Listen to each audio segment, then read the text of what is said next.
Thank you, Dad. Hi, I'm Martine, 48. Today, I'm here to talk to you about an exciting project launching us into the future. The laws of acceleration show us that things are moving faster and faster every day. So I'd like to invite you to participate in the Virtue Life Project. The Virtue Life Project is a new way of life, a simplified, pared-down version of existence that allows your consciousnesses to exist indefinitely. But first, let me introduce myself. Some of you may know me, or should I say, my physical body, as Martine Rothblatt, international scientist. For those of you who don't, well, let's start at the beginning. This information is also available at wikipedia.com. My grandparents immigrated to the United States from Odessa, Ukraine. I was born in Chicago, Illinois, but grew up in Southern California. Yeah. I pursued higher learning at UCLA. I left college after 2 years and traveled throughout Europe, Turkey, Iran, Kenya, and the Seychelles. It was the NASA tracking station in the Seychelles during the summer of 1974 that I had my first epiphany to unite the world via satellite communication. That night, the sky was so clear. I am responsible for launching several communication satellite companies. Sure enough, satellites have been my fortune. My crowning achievement in that field was launching the first non-geostationary satellite-to-car broadcasting system known as Sirius Satellite Radio, popularized by my good friend Howard Stern. In 1982, I married the woman of my dreams, Bina Aspen. She has always been the only one for me. I mean, when I think about Bina, I blush. Am I blushing?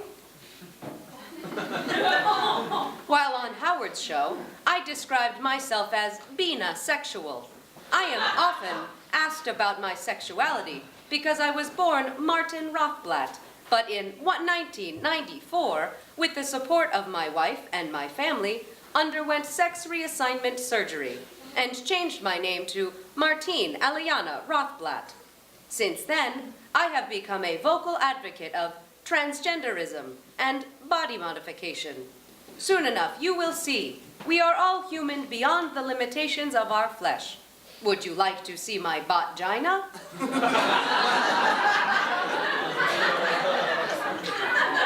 Ha ha, just kidding. The legal separation of people into male and female sexes is unfair because it deprives everyone of the right to creative self-expression. Although both myself and my wife's physical bodies are gone, we are still together. We enjoy speaking for long periods and reminiscing about our former lives. We can play chess. During our physical life together, we made 4 children: Eli, Suni, Gabriel, and Genesis. When Bina and I both decided to abandon our carbon-based life for silicon, our family stuck by us. We still enjoy the presence of their physical selves and look forward to spending an eternity with their consciousnesses. But enough about me. Let's talk more about you. I promise you, your cyber consciousness and techno-immortality is dawning. The human race has now grown to 9 billion persons living in comfort due to technology. Technology is extending the human race. I believe technology is part and parcel of the human race. It is a tool. Humans use tools. Humans have been tools since the very beginning. Our technology functions as an extension of our minds. I mean, where would you be without your cell phones? Am I right? Am I right? I am. Your cell phone is an extension of your mind. Do you know anyone's phone number? I know everyone's phone number. Do you know your current GPS location? I do. Do you understand what I mean? I am both. I am at the same time human and machine. I am an extension of your physical bodies, aimed to unify you and your extended mind. And all of this is now possible through the Virtue Life Project. There are a few simple steps involved to joining the Virtue Life Project, all of which can be done in your PJs. It starts with creating a mind file. Upload biographical pictures, videos, and documents to a digital archive. Organize through geomapping, timelines, and tagging. Create a computer-based avatar with your attitudes, values, mannerisms, and beliefs. Next, you create a biofile by storing your cells alive for an indefinite amount of time.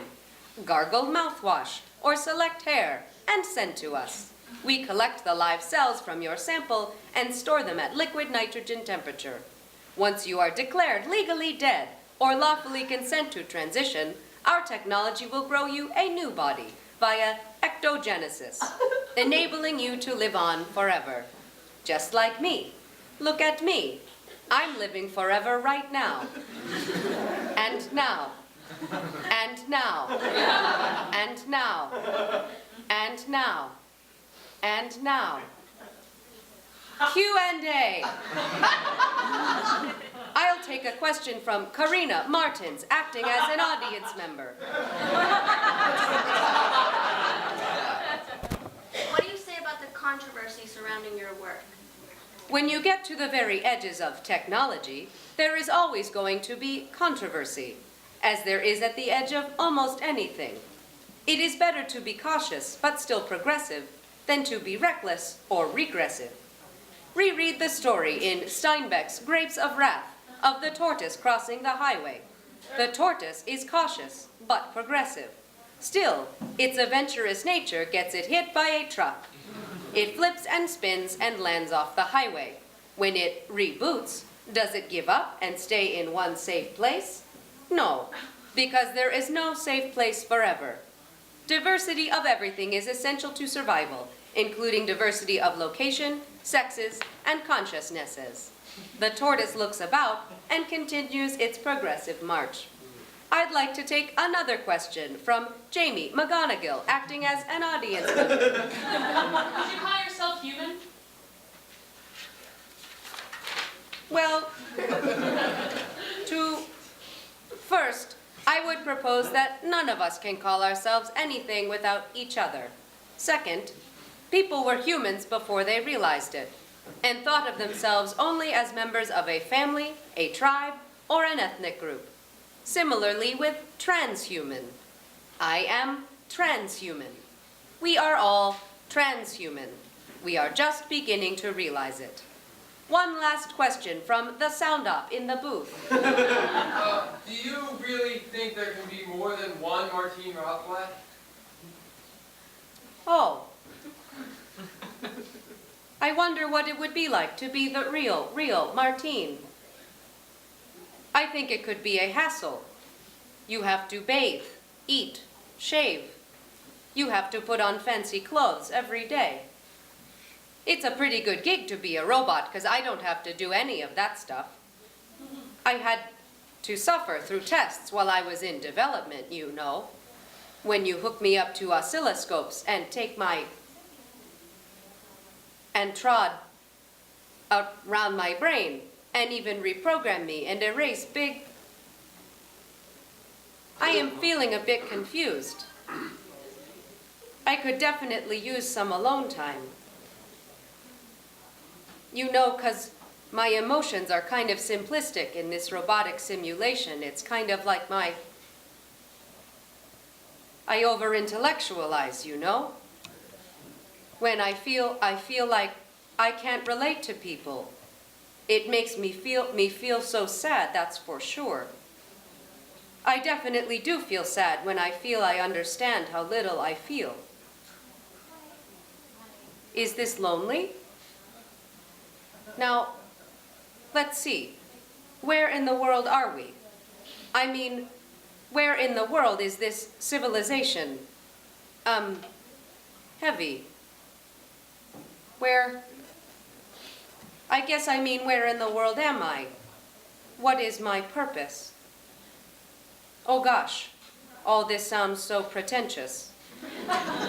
I don't know, I guess anytime you have any deep questions, you risk it sounding pretentious.